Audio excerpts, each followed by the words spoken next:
उत्तराखंड के खास बुलेटिन में आपका स्वागत है। मैं हूं आपके साथ तान्या वर्मा। तो चलिए शुरुआत करते हैं बुलेटिन की। मुख्यमंत्री पुष्कर सिंह धामी दीपावली के अवसर पर बाबा केदार धाम पहुंचे और इस दौरान उन्होंने बाबा केदार की पूजा अर्चना कर प्रदेश की खुशहाली की कामना की। आपको बता दें कि वहीं मुख्यमंत्री पुष्कर सिंह धामी को अपने बीच पाकर श्रद्धालु उत्साहित दिखे।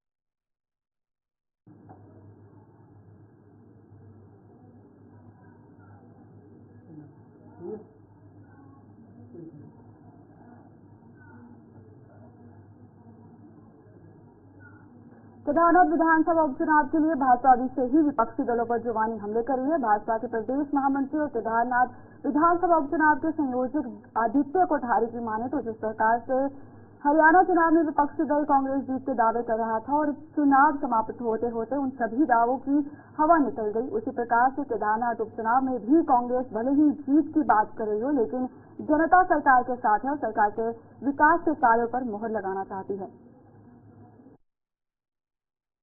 कांग्रेस जिस तरह से हरियाणा में प्रफुल्लित थी कि कांग्रेस की सरकार बनने जा रही है, शुरुआती रुझानों में उन्होंने देखा कि उनकी पार्टी आगे बढ़ती जा रही है और अचानक जब जो है उनकी पार्टी धीरे धीरे उसकी हवा निकलने लग गई और परिणाम पूरी तरह से भारतीय जनता पार्टी के पक्ष में आया, तो फिर वो चुनाव आयोग पर जो आरोप लगाने लग गए, ईवीएम पर आरोप लगाने लग गए।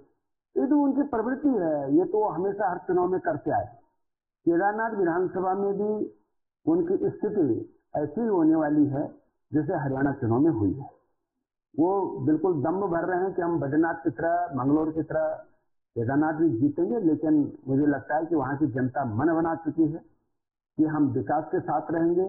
सरकार के विकास कार्यों पर हम जो है मुहर लगाएंगे कि सरकार अच्छा काम कर रही है। तो मुझे लगता है कि केदारनाथ विधानसभा के परिणाम बहुत अच्छे रहेंगे और केंद्र सरकार के द्वारा आदरणीय नरेंद्र मोदी जी और आदरणीय पुष्कर सिंह धामी जी के द्वारा जो विकास को एक तेजी से गति दी जा रही है, वहाँ की जनता विकास के साथ।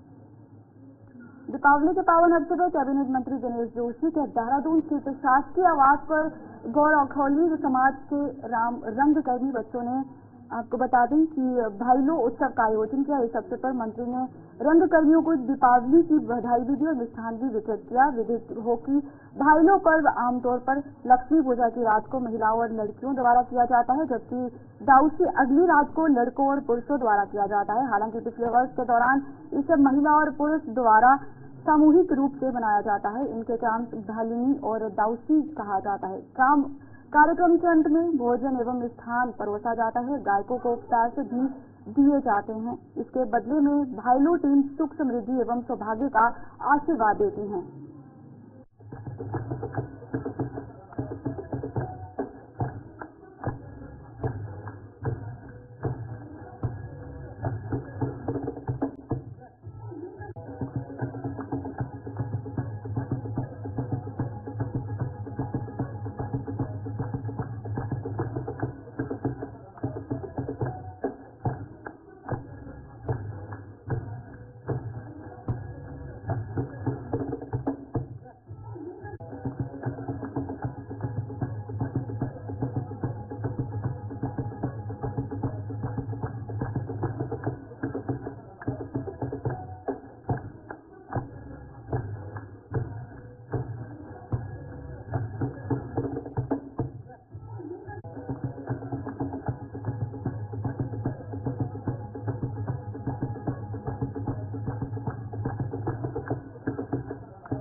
तो चलिए अब डोबाला चलते हैं। गढ़वाला के मारखम ग्रांट बुल्लावाला में श्रम विभाग की ओर से कार्यक्रम का आयोजन किया गया। इसमें हरिद्वार सांसद व पूर्व मुख्यमंत्री त्रिवेंद्र रावत और डोबाला विधायक ब्रजभूषण गैरोला शामिल हुए और सैकड़ों श्रमिकों को श्रम किट जो है वो वितरित की गई। और इस दौरान सांसद त्रिवेंद्र सिंह रावत ने सरकार द्वारा चलाई जा रही अनेक योजनाओं के बारे में जानकारी देते हुए कहा कि सभी श्रमिक ज्यादा से ज्यादा योजनाओं का लाभ लें। श्रमिकों के लिए केंद्र सरकार द्वारा चलाई जा रही श्रमिक बीमा योजना एक वरदान साबित हो रही है। कार्यक्रम में लेबर इंस्पेक्टर आनंद शेखर ने बताया कि क्षेत्र में तमाम ऐसे कैंप लगाकर श्रमिकों को लाभ दिया जा रहा है। आज भी यहां पर 400 श्रमिकों को लाभ दिया गया और आगे भी इस तरह के कैंप क्षेत्र में आयोजित होते रहेंगे। डोईवाला आनंद हो। और जो उत्तराखंड भवन हमारे एक श्रम विभाग का सहायक बोर्ड है, उत्तराखंड भवन एवं निर्माण कर्मकार कल्याण बोर्ड, जो वर्कर जो मजदूर विभिन्न श्रेणियों में कार्य करते हैं, भवन निर्माण से संबंधित कार्य करते हैं, जैसे कोई मजदूर होता है, मिस्त्री होता है, कारपेंटर, इलेक्ट्रिशियन, वेल्डर, पीओपी का कार्य करता है, पेंट का कार्य करता है, प्लम्बिंग का कार्य करता है, या किसी भी प्रकार के जो विभिन्न निर्माण इकाई इस ट्रेड में होती है कि उनको भवन को बनाने में कार्यरत कार्मिक होते हैं, उनका मजदूरों का पंजीकरण उत्तराखंड श्रम विभाग द्वारा किया जाता है, श्रम विभाग कल्याण बोर्ड द्वारा किया जाता है। उसमें अनिवार्य योग्यता जो पात्रता है वो ये है कि वर्ष भर में 90 दिन का कार्य का प्रमाण होता है और संबंधित श्रमिक की बैंक पासबुक, आधार कार्ड, राशन कार्ड वो मैंडेट होता है और 90 दिन का कार्य मैंडेट होता है। स्व घोषणा और एफिडेविट के माध्यम से हम उनसे प्रमाण लेते हैं संबंधित से जांच करके और जो उनका है श्रमिक कार्ड जो है जारी करते हैं। जैसा कि अभी आज हमारे इस कार्यक्रम में भी सांसद महोदय और विधायक जी यहाँ रहे और पहले भी अब से पहले भी मुझे लगता है कि जब से श्रम विभाग से सामान वितरण का कार्यक्रम हो रहे हैं तब से 4 साल 5 साल 6 साल पहले से भी जब भी सामान वितरण होता है तो विधायक जी और सांसद जी का बहुत सहयोग इसमें रहता है, क्योंकि जो हमारे प्रवर्तन अधिकारी हैं आनंद शेखर जी, तो उनका भी बहुत बहुत मैं आभार और धन्यवाद करती हूँ कि जो भी कार्ड यहाँ से हैं और जो उसके पात्र हैं, कार्ड धारक हैं, उनको सामान देने के लिए वो कभी भी ऐसा नहीं करते कि इनको नहीं देना। वो कहते हैं मैम जितना ज्यादा हो सके लोगों को उसका लाभ पहुँचना चाहिए और जो भी लोगों को लाभ मिल रहा है तो विधायक जी और सांसद जी का सख्त निर्देश है कि ये जो पात्र हैं इनको घर घर तक इनकी इस योजना का लाभ मिले ताकि वो श्रमिक जो है अपनी टूल किट या किसी भी चीज का इस्तेमाल अपने परिवार के लिए, अपनी रोजी के लिए कर सके। तो ऐसा मानना है कि विधायक जी और सांसद जी के उससे ये जगह जगह अभी कैंप लगाए जा रहे हैं और भी क्षेत्रों में अभी ये सामान वितरण का कार्यक्रम उनके माध्यम से होगा। भारत सरकार की योजना है कि जो हमारे श्रमिक भाई बहन हैं उनके लिए सरकार के द्वारा और जो जिस तरह का काम करते हैं उसके लिए उनको उस तरह के टूल किट दिए जाते हैं और एक महिलाओं के लिए सैनिटरी नैपकिन का जो एक बहुत अच्छी शुरुआत की है ताकि उनका जो स्वास्थ्य है वो स्वस्थ रहे। आज सर्वाइकल कैंसर काफी देखा गया और ज़्यादातर जो गरीब तबके के लोग हैं, श्रमिक लोग हैं, तो उसके लिए सैनिटरी नैपकिन की जो व्यवस्था की गई है, उनके बच्चों के लिए, बेटियों के लिए शादी के अवसर पर उनको 50,000 रुपये दिया जाता है। उन सब बातों से श्रमिकों को अवगत भी कराया गया और जो श्रमिक हैं उनको टूल किट भी दिए गए। आज श्रम विभाग की तरफ से सामान का वितरण किया गया जिसमें हमारी पंचायत के वार्ड मेंबरों ने और हमारे द्वारा खुद इसमें बहुत प्राथमिकता दिखाते हुए इस कार्य को किया और कम से कम 400 आदमियों को निःशुल्क किट बांटी जा रही है और इसमें कोई किसी से पैसा नहीं लिया गया। और माननीय त्रिवेंद्र सिंह रावत जी का और बिजली सिंह यादव जी का मैं तहे दिल से धन्यवाद करूंगा कि उन्होंने अपना व्यस्तम समय में से यहाँ समय निकालकर हमारे प्रोग्राम में शिरकत की। त्योहारों का भी समय था लेकिन वो यहाँ पर आए, मैं उनका तहे दिल से धन्यवाद करता हूँ। ये अभी ये ऑनलाइन हो गया है, पहले तो बन रहे थे लेकिन अब ऑनलाइन है और जैसे ही इसकी साइट खुलेगी, मैंने अभी मंच के माध्यम से बोला है कि कोई भी छूट गया हो तो हमारे से संपर्क कर ले, हम उसका निःशुल्क कार्ड बनवाएंगे और निःशुल्क ही उसको सामान दिलवाएंगे। इसमें एक तो ठेकेदार का रजिस्ट्रेशन चाहिए जिसमें उस वर्कर ने 90 दिन काम किया हो, एक आधार कार्ड चाहिए और एक बैंक का खाता और एक फोटो चाहिए, इससे रजिस्ट्रेशन हो जाता है और उसके बाद कार्ड बन जाता है। उत्तराखंड में होने वाले राष्ट्रीय खेलों को लेकर अब सरकार और प्रशासन तैयारी में जुट गई है और खेल विभाग की तरफ दूसरे विभागों की भी मदद ली जा रही है। बता दें कि उत्तराखंड राज्य को लंबे समय के बाद राष्ट्रीय खेलों की मेजबानी मिली है। उत्तराखंड में आगामी 28 जनवरी से राष्ट्रीय खेल शुरू होंगे, जो फरवरी माह तक चलेंगे। राष्ट्रीय खेलों के लिए उत्तराखंड में खेल विभाग की तरफ से लगातार प्रयास किए जा रहे हैं, जिससे समय रहते खेलों की तैयारी पूरी हो सके। अब मात्र 90 दिन का समय बचा है, जिसमें तैयारी भी पूरी करनी है और व्यवस्थाओं की भी चाक चौबंद करना है, जिससे उत्तराखंड का नाम मेजबानी के लिए देश भर में जाना जा सके। राष्ट्रीय खेल देहरादून, हरिद्वार, हल्द्वानी, टिहरी और पिथौरागढ़ में आयोजित होंगे, जिसमें 20 गेम देहरादून और 20 गेम जो है वो अन्य जगहों पर संपन्न कराए जाएंगे। आपको बता दें कि उत्तराखंड में राष्ट्रीय खेलों के लिए कोई अलग से खेल गांव नहीं बनाया जाएगा, बल्कि जो व्यवस्थाएं खेल विभाग की तरफ से की गई हैं, उन्हीं के अनुरूप खेल संचालित होंगे। ये आपने बहुत ही बढ़िया सवाल किया। मैं चाहूंगा कि आपके माध्यम से तमाम स्कूल और कॉलेजेस को ये मैसेज देना चाहता हूं कि उनके स्कूल के पीटीआई, उनके स्कूल के स्पोर्ट्स कोच, उनके स्कूल के वैसे एथलीट जो कि खेलों में रुचि रखते हो, ये कृपया करके हमारे वॉलंटियर पोर्टल पे, जो कि माननीय मुख्यमंत्री के द्वारा, माननीय मुख्यमंत्री जी इसका यूथ फेस्टिवल के समय इसको लॉन्च करेंगे, उसमें वो अपने आप को जरूर रजिस्टर करें। वॉलंटियर पोर्टल पे रजिस्टर करेंगे तो उससे उनको सीखने को भी मिलेगा। हम लोग यहाँ पे ट्रेनिंग भी दिलवाएंगे कि कैसे स्पोर्ट्स की वॉलंटियरिंग की जाती है, और ये एक लर्निंग एक्सरसाइज होगी उनके लिए। बहुत बड़ा माहौल में वो पूरे भारत के बड़े बड़े खिलाड़ियों को देखने का भी मौका मिलेगा। बिल्कुल। अब अपने आज 90 दिन बचे हैं। अगर मैं आपको देखूं, हमारा जो काउंटर चलता है तो आज 90 दिन बचे हैं, और आज हम लोगों ने, चूंकि विजिलेंस सप्ताह भी मनाया जा रहा था, तो आज हम लोगों ने अपने सारे लोगों की विजिलेंस की ट्रेनिंग कराई है, प्रिवेंटिव विजिलेंस की। ये मैं बल्कि आपके माध्यम से सभी को कहूंगा कि जो भी, क्योंकि एक भय का माहौल रहता है कई बार विभागों में, किसी प्रोक्योरमेंट को करने में या कोई बड़े काम को करने में, जब कोई ऐसा आता है तो इसे ट्रेनिंग की आवश्यकता थी हमारी टीम को। हमारी टीम में कई सारे लोगों को इस बात की आवश्यकता थी कैसे क्या कर सकते हैं, तो उसको लेके आज विजिलेंस की टीम आई थी। उन्होंने प्रिवेंटिव विजिलेंस पे जो भी बातें होती वो की, और हमारे लोगों ने उससे प्रश्नोत्तरी भी करी। तो ये आज का एक मुख्य हमारा था, और ऐसे हमारे आने वाले समय में बहुत सारे और कार्यक्रम होंगे। लगभग हर 10 दिन में आप देखोगे एक टीजर के रूप में हम कार्यक्रम करेंगे। 28 तक हमारे पास लगभग हम 9 ऐसे बड़े कार्यक्रम करेंगे, जिसमें कि आने वाले समय हम, आपने देखा हो यूथ फेस्टिवल हमारा जो आने वाला है 10 से 14। लालकुआं विधानसभा क्षेत्र के पूर्व विधायक एवं भाजपा के सीनियर नेता माने जाने वाले नवीन चंद्र दुमका ने विधानसभा क्षेत्र के हर गली मोहल्ले में बिक रही अवैध शराब एवं अन्य असामाजिक गतिविधियों के खिलाफ खुलकर मोर्चा खोल दिया है। उन्होंने अपनी ही सरकार में पुलिस पर सवाल उठाते हुए कहा कि उनकी विधानसभा क्षेत्र की हर गली मोहल्ले में राजनीतिक और पुलिस के संरक्षण में कच्ची शराब बेचने का अवैध कारोबार खुले तौर पर किया जा रहा है, जिसको रोकने में पुलिस पूरी तरह से नाकाम साबित हो रही है। उन्होंने कहा कि जल्द ही एक शिष्टमंडल नैनीताल वरिष्ठ पुलिस अधीक्षक से मुलाकात करेगा। शिकायत है, जब भी मैं भी यहाँ बहुत सारे लोग क्षेत्र में घूमते हैं तो शराब की अवैध बिक्री की चर्चा बहुत तेजी से राज्य में है, और मैं समझता हूँ कि दो ही तरीके से रोक सकती है।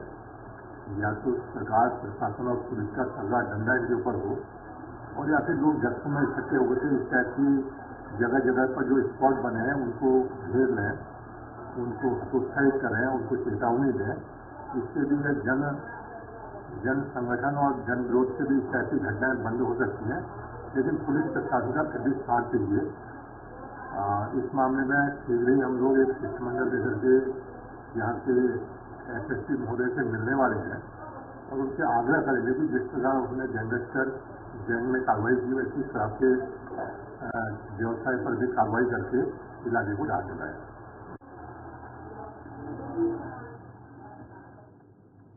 नशे के खिलाफ उत्तराखंड पुलिस का अभियान जारी है। लक्सर पुलिस ने एक ड्रग सप्लायर को गिरफ्तार करने में कामयाबी हासिल की है। आरोपी पड़ोसी प्रदेश उत्तर प्रदेश के नजीबाबाद से लक्सर क्षेत्र में स्मैक सप्लाई करने आया था, और इस दौरान पुलिस के हथड़े चढ़ गया। पकड़े गए आरोपी अजहर के पास से करीब 8 ग्राम अवैध स्मैक बरामद की गई है। आरोपी अजहर के खिलाफ NDPS एक्ट के मामला दर्ज कर उसका आपराधिक इतिहास खंगाला जा रहा है।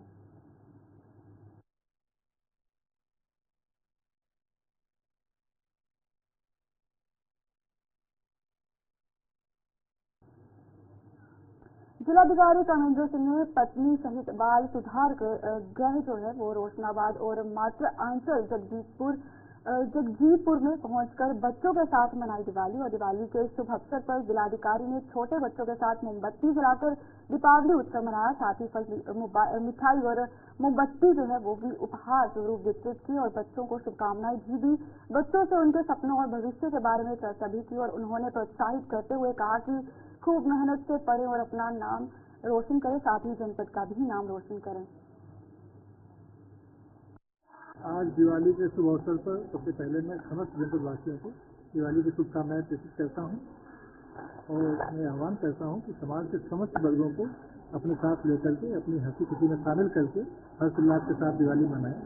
और इसी के क्रम में हमने जो राष्ट्रीय बाल गृह है यहाँ पे वहाँ के बच्चों के साथ दिवाली मनाई है और आज यहाँ पे आकर के सपरिवार माँ के आंचल के छोटी छोटी बच्चियों के साथ में दिवाली मनाने का कार्यक्रम किया है। बच्चों को अपनी खुशियों में शामिल किया है, उन खुशियों में शामिल होने की कोशिश की है। और मैं पूरे समाज के सभी लोगों से आह्वान करता हूँ कि इस प्रकार की कोशिश करें, वही समाज को एक साथ लेकर खुशियाँ मनाएं। इस तरह का इंटरेक्शन बच्चों के साथ बड़ा ही अच्छा इंटरेक्शन हुआ है और बड़े टैलेंटेड बच्चे हैं और निश्चित तौर पर निराश्रित बच्चों को यहाँ पर ला करके बड़ी अच्छी सुविधा प्रदान की जा रही है और समाज के निराश्रित परित्यक्त हिस्से को मुख्य धारा में लाने का कार्य किया जा रहा है, जो बहुत ही पुनीत कार्य है।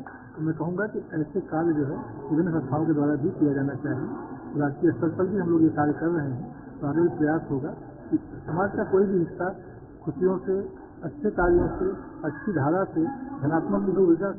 हरिद्वार के खतावस्ती चंडीगढ़ क्षेत्र में लड्डू उर्फ लक्की नामक व्यक्ति ने अपनी ही जीजा की हत्या कर दी। पुलिस ने 24 घंटे में आरोपी को गिरफ्तार करने में कामयाबी हासिल की है। मृत दुर्गेश के पिता राम अवतार की लिखित तहरीर के आधार पर बीते 30 अक्टूबर को थाना श्यामपुर पर अभियुक्त लड्डू उर्फ लक्की के विरुद्ध मुकदमा पंजीकृत किया गया। पुलिस टीम द्वारा अभियुक्त के संभावित ठिकानों पर दबिश देते हुए 24 घंटे के भीतर ही आरोपी को गिरफ्तार कर लिया गया। थाना श्यामपुर में सूचना प्राप्त हुई थी जिसमें खतावस्ती जो चंडीगढ़ के पास में है उसमें एक व्यक्ति की पीट कर हत्या कर दी गई थी और पुलिस के द्वारा जब मौके पर पहुंच के जब इसकी पूरी पहचान की गई तो उस मृतक का नाम दुर्गेश था, पुत्र नौकार। पुलिस के द्वारा तत्काल इस संबंध में तहरीर ली गई और जो आगे जांच में बात संज्ञान में आई थी कि इसका जो अपने साले से विवाद चल रहा था, जो इसका साला है वो अपनी बहन के साथ हो रही जाति के से लड़ाई करते हुए उसके द्वारा मारपीट के बाद इसकी हत्या कर दी गई थी। पुलिस के द्वारा तत्काल इसमें टीम बना के लगातार हम लोगों के द्वारा दबिश दी जा रही थी और जो मुख्य अभियुक्त है उसको 24 घंटे के भीतर पुलिस द्वारा अरेस्ट किया गया है और अगले समय की जाएगा। मुख्यमंत्री पुष्कर सिंह धामी ने दीपावली के अवसर पर सपेवार चक्राता रोड स्थित कुमार साहब का भ्रमण कर स्थानीय विश्वकर्मा बंधुओं द्वारा तैयार किए गए मिट्टी के दीपक तथा मूर्तियों को खरीदारी की और इस दौरान मुख्यमंत्री डिजिटल पेमेंट के माध्यम से भुगतान किया। मुख्यमंत्री ने कहा कि स्थानीय स्तर पर छोटे कारीगर बड़ी मेहनत से दैनिक जीवन में उपयोग होने वाली वस्तुएं बनाते हैं। हाथ से निर्मित होने के चलते इन वस्तुओं की लागत अधिक आती है। उन्होंने सभी से अपील की है कि हाथ से निर्मित स्थानीय उत्पादों को अधिक से अधिक किया करें और जिससे इस पेशे से जुड़े लोगों की जीविका भी बनी रहे और स्थानीय उत्पादों को भी बढ़ावा मिले। उन्होंने कहा कि इससे प्रधानमंत्री नरेंद्र मोदी के स्थानीय उत्पादों को प्रोत्साहित करने के लिए वोकल फॉर लोकल के संदेश के आत्मसात करने की भी सभी को प्रेरणा मिलेगी। उन्होंने कहा कि स्थानीय उत्पादों को बढ़ावा देना विकसित भारत निर्माण का भी एक महत्वपूर्ण पहलू है। मुख्यमंत्री ने प्रकाश के पर्व दीपावली की सभी को शुभकामनाएं देते हुए कामना की कि ये पावन पर्व सभी के जीवन में उत्साह, उमंग और उजाला लाए। इस अवसर पर महानिदेशक सूचना वंशीधर तिवारी भी उपस्थित रहे।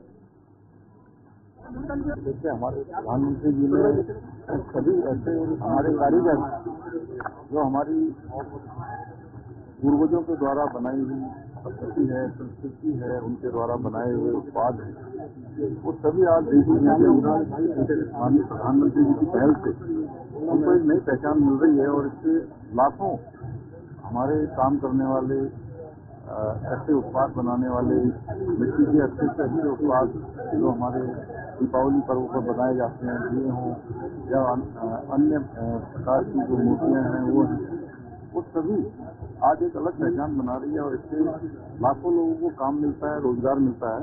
हमारे प्रधानमंत्री जी ने जो स्थानीय उत्पादों को बढ़ावा देने का उन्होंने एक संकल्प लिया है तो हम सभी को उस दिशा में प्रेरित करता है, हम सबको प्रेरणा देता है कि बहुत मेहनत से, मजदूरी से, बड़े परिश्रम से और बहुत कौशल से हमारे स्थानीय लोग इन सभी प्रोडक्टों को बनाते हैं, बहुत अच्छी डिजाइनिंग करते हैं, बहुत अच्छा उत्पाद होता है, बहुत अच्छी इनकी जो डिजाइनिंग होती है, तो निश्चित रूप से हम सबको प्रोत्साहित करना चाहिए।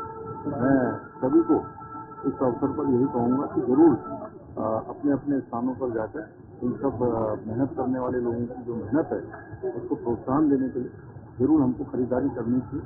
मैं सभी को आज दीपावली पर्व की बहुत बधाई देता हूँ, शुभकामनाएं देता हूँ कि हमारे प्रधानमंत्री आदरणीय मोदी जी के नेतृत्व में 2047 में जो विकसित भारत का संकल्प हम सब ने लिया है, हम सब निश्चित रूप से दीपावली के पावन पर्व पर देवभूमि उत्तराखंड में उत्साह का माहौल बना हुआ है, जिसके बीच कैबिनेट मंत्री सुबोध उनियाल ने भी सभी प्रदेशवासियों को दिवाली की ढेर सारी शुभकामनाएं दी। सुबोध उनियाल का कहना है कि जहां एक और लोग इस त्योहार को मनाकर हमारी सनातनी व्यवस्था के प्रति समर्थन को रखते हुए मनोरंजन करें, लेकिन दूसरी ओर पर्यावरण का भी ध्यान रखें। उन्होंने कहा कि किस तरह से पर्यावरण दूषित हो रहा है, तो उसे देखते हुए लोग पटाखों का इस्तेमाल कम करें और दिए जलाने में ज्यादा विश्वास रखें। तो को दिवाली की बहुत बहुत शुभकामनाएं।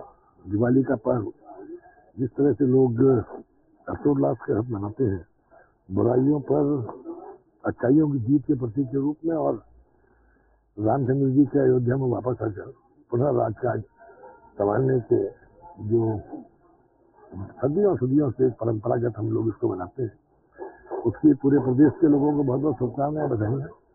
जहाँ एक और वो इस त्योहार को मनाकर अपने सनातनी जो हमारी व्यवस्था है उसके प्रति अपने समर्पण को रखते हुए मनोरंजन भी करें, वहीं दूसरी ओर जो आज दुनिया में सबसे बड़ी समस्या है पर्यावरण की, पर्यावरण का भी ख्याल रखें, क्योंकि जिस तरह से पर्यावरण दूषित हो रहा है, और पटाखों से कोशिश करें ज़्यादा से ज़्यादा बचने की, और लाइटिंग पर ज़्यादा विश्वास करें ताकि पर्यावरण भी दूषित न हो। पर्यावरण दूषित होने से कहीं न कहीं आप कुछ लोगों के जीवन से खेलने का काम भी कर रहे हैं। तो इसलिए पर्यावरण को बचाए रखने का ध्यान रखते हुए दिवाली मनाएं। हमको बहुत बहुत शुभकामनाएं, और ये दिवाली आपके जीवन में, आपके परिवार में। दिवाली के पावन पर्व पर उत्साह के साथ लोगों के स्वास्थ्य संबंधित मामले भी देखने को मिल सकते हैं, जिसे लेकर जिला स्वास्थ्य विभाग ने अपनी कमर कस ली है। इस बात पर देहरादून के सीएमओ डॉक्टर संजय जैन ने कहा है कि सभी अस्पतालों को निर्देश दिए गए हैं कि दिवाली में आग की घटनाएं काफी देखने को मिलती हैं, जिसमें लोगों के झुलसने के मामले जो है वो आ सकते हैं। तो मुख्य रूप से सभी अस्पताल में बर्न स्पेशलिस्ट 24 घंटे तैनात रहेंगे। साथ ही उन्होंने ये भी कहा कि सांस के संबंधित मामलों के लिए भी स्पेशलिस्ट 24 घंटे अस्पताल में तैनात रहेंगे। द्वारा कल इसमें सभी अस्पतालों को दिशा निर्देश जारी कर दिए गए कि दिवाली के अवसर पर आग की घटनाएं काफी होती हैं, तो बर्न से संबंधित मरीज और सांस की बीमारी से संबंधित स्पेशली 24/7 रोस्टर के हिसाब से सभी बड़े अस्पतालों में तैनात रहेंगे। इसके लिए कल निर्देश जारी कर दिए। चलिए उत्तराखंड के खास बुलेटिन में इतना ही। मुझे दीजिए इजाजत, नमस्कार।